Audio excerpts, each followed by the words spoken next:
Rodrigo Roa Duterte o mas kilala sa tawag na Tatay Digong, pangalan na naging bukang bibig ng sambayan ng Pilipino nang dahil sa matikas nitong pamamaraan ng pamumuno. Sa naturang pag-upo ni Duterte bilang Pangulo taong 2016, katagang change is coming ang naging pangako nito sa sambayanan. Naging kamayng bakal at hindi pangkaraniwan ng estilo ni Duterte kung saan malayo sa nakagisnang uri ng pamumuno ng mga nauna nang naglingkod sa palasyo.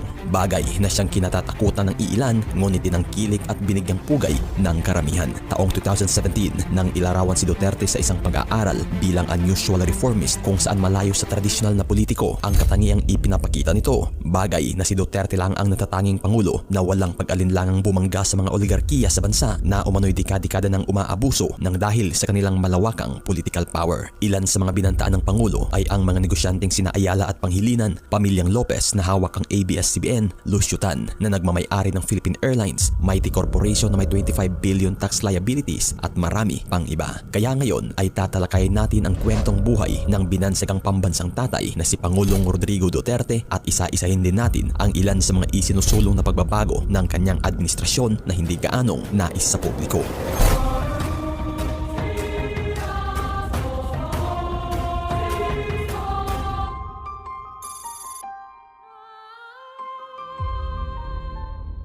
Bago pa man natin tatalakayin ang mga proyekto at batas na nagawa sa panahon ng administrasyon ni Pangulong Rodrigo Duterte, balikan na muna natin ang kwento sa kung paano nakamit ng isang tanyag na mayor ang pinakamataas na posisyon sa palasyo. Nagsimula ang kwento noong March 28, 1945, araw nang ipinanganak si Rodrigo Duterte sa lungsod ng Maasin, probinsya ng Southern Leyte. Ang kanyang magulang ay kinilalang sina Vicente Gonzales Duterte na isang abogado at inang si Soledad Gonzales Roa na isang guro at civic leader na may lahing Maranao. Ang angkan ng mga Duterte ay kilala ng mga tanyag na politiko na nakabase sa Cebu. Ang ama ni Rodrigo Duterte na si Vicente Duterte ay dati nang naging mayor ng Danau, Cebu taong 1945. Taong 1949 nang lumipat ang pamilyang Duterte sa Davao kung saan dito na nagsilbing gobernador ang ama mula 1959 hanggang 1965 na kalaunan ay naging miyembro ng gabinete ni dating Pangulong Ferdinand Marcos bilang Secretary of Department of General Services.